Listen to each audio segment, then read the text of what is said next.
কথার মধ্যে বন্ধুরা আমার, এই যে ভিডিও শুনবেন,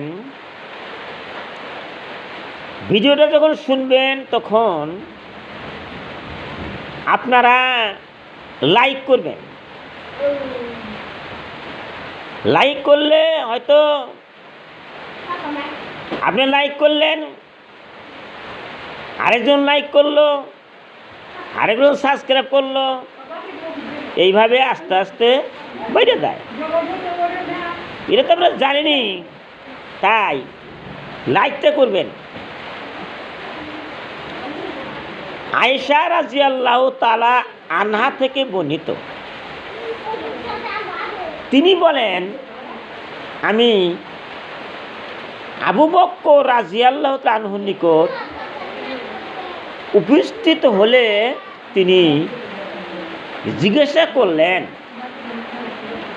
কয় খণ্ড কাপড়ে তোমার নবী সাল্লাল্লাহু আলাইহি সাল্লামকে কাফন দিয়ে দেওয়া হয়েছিল?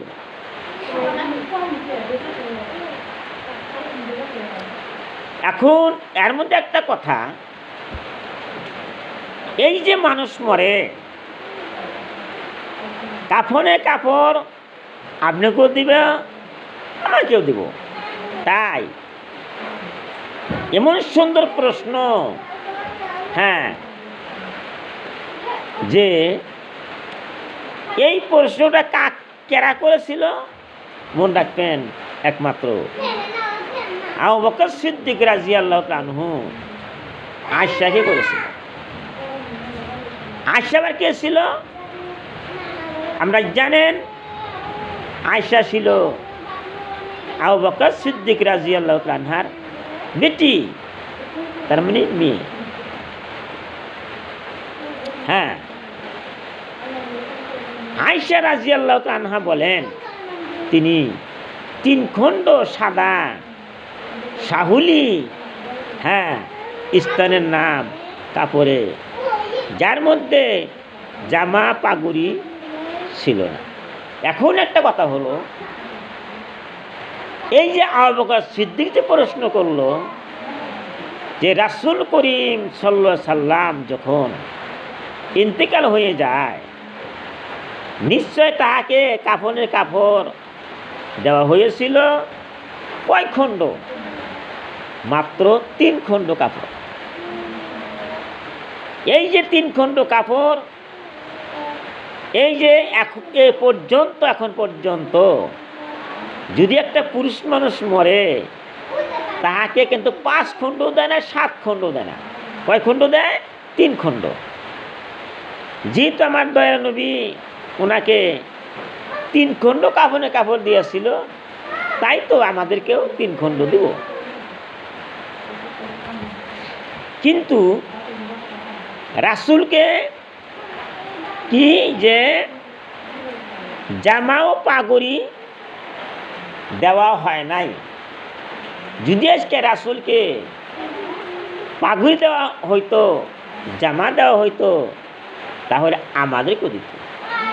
তাই তো সুন্দর কথা, আমরা ভালো করে এমনভাবে মুখস্থ করবেন, জীবনেও কোনো দিন আপনারা ভুলিয়া যাইবেন না।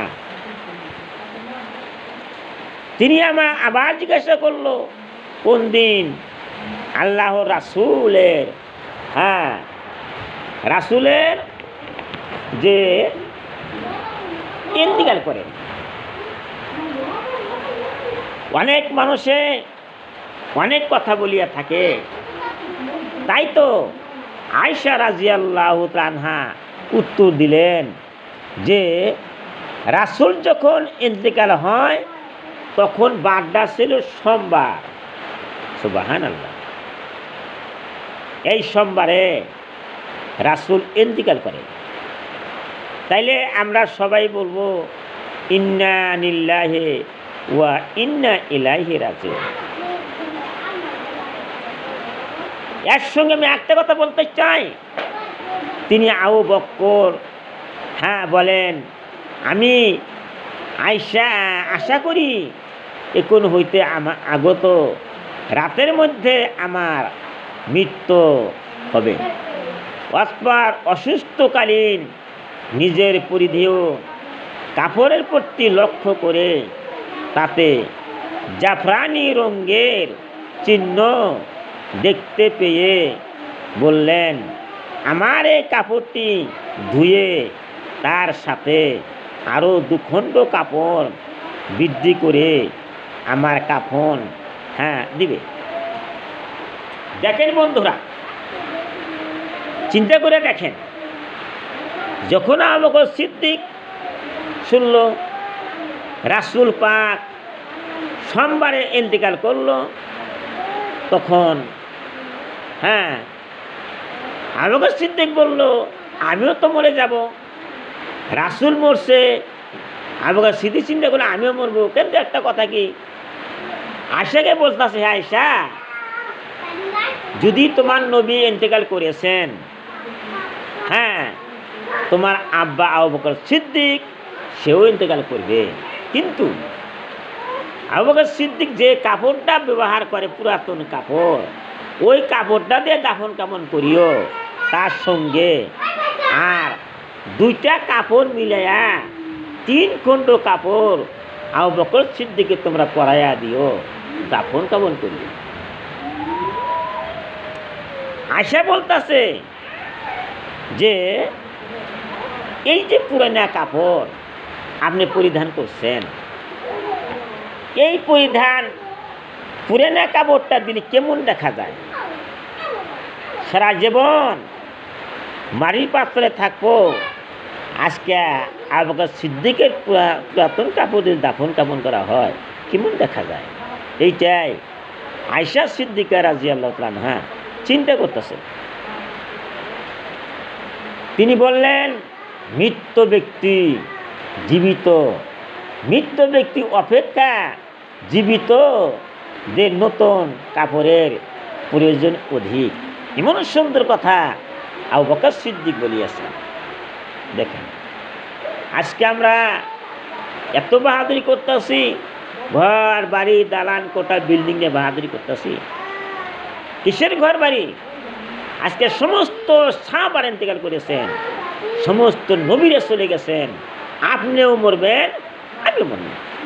দেখেন, আবু বকর সিদ্দিক একটা চিন্তা করলো, দুনিয়ার মধ্যে যারা জীবিত থাকে তাদেরকে পর্দা করা ফরজ, তাদের কাপড়ের প্রয়োজন আছে, তারা নতুন কাপড় ব্যবহার করবে। আবু বকর সিদ্দিক বলতেছে, আমি তো মরিয়াই যাব, আমি নতুন কাপড় দিয়ে কী করবো? আমি পুরাতন কাপড় নিয়ে কবরে চলে যাব। এমন সুন্দর কথা।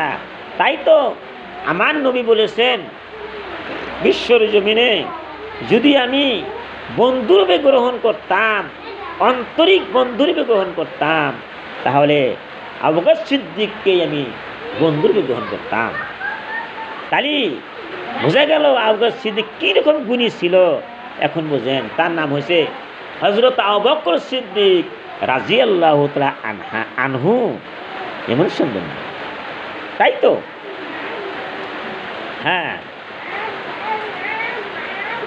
বিগলিত যে আর কাফন হলো বিগলিত সবাইয়ের জন্য তিনি মঙ্গলবার রাতের সন্ধ্যায় ইন্তেকাল করেন। ভালো করে মনে রাখবেন, আবু বকর সিদ্দিক কোন বার ইন্তেকাল করলো? মঙ্গলবার পড়িয়া গেছে। এই মঙ্গলবারে সন্ধ্যার সময় আবু বকর সিদ্দিক রাদিয়াল্লাহু তাআলা আনহু ইন্তেকাল করেন।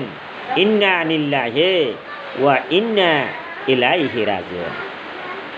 যাই হোক, ভোর হবার পূর্বে তাকে দাফন করা হইয়াছিল। বোঝা গেল, সন্ধ্যার সময় ইন্তেকাল করলো, ভোর হওয়ার পূর্বেই তাকে দাফন করা হয়েছে।